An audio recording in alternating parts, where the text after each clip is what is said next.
Depuis le début, nous sommes dans une situation assez complexe. Une situation complexe, pourquoi? Parce qu'elle met en relief les objectifs sincères et essentiels de l'organisation d'une élection. Vous savez, lorsqu'on organise une élection, c'est pour organiser la transition politique de la façon la plus constructive. Et pour qu'une élection porte des résultats de cette envergure, il est nécessaire qu'il y ait inclusivité, qu'il y ait transparence et qu'il y ait certainement objectivité dans le processus, qu'il n'y ait pas de situation irrégulière de nature à entacher la qualité du résultat. Et nous sommes ici dans une situation complexe. Pourquoi? Parce qu'il y a tellement d'éléments aujourd'hui qui pourraient être servis de base de contestation ou de contentieux post-électoral.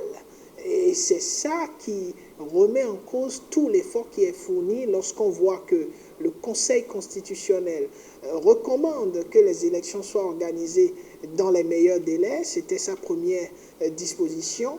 Et lorsqu'on s'appesantit sur la notion de meilleur délai, on voit derrière cette notion le souci de faire en sorte que toute question de crédibilité soit réglée, à savoir le caractère inclusif des élections, le caractère transparent des élections et surtout la faisabilité de façon constructive pour qu'il n'y ait pas de contestation.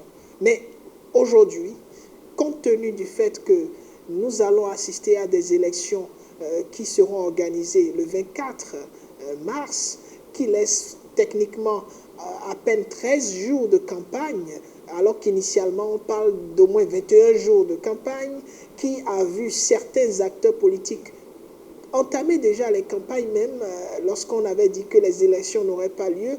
On se retrouve aussi dans une situation où le Conseil constitutionnel avait prêté des intentions de fraude et de corruption à ce conseil-là, intentions qui n'ont pas été réglées. Donc il y a tout un melting pot dans cette situation qui fait que, quelles que soient les élections qui seront organisées, et ce ne serait pas étonnant de se retrouver à faire face à plusieurs situations de crise post-électorale.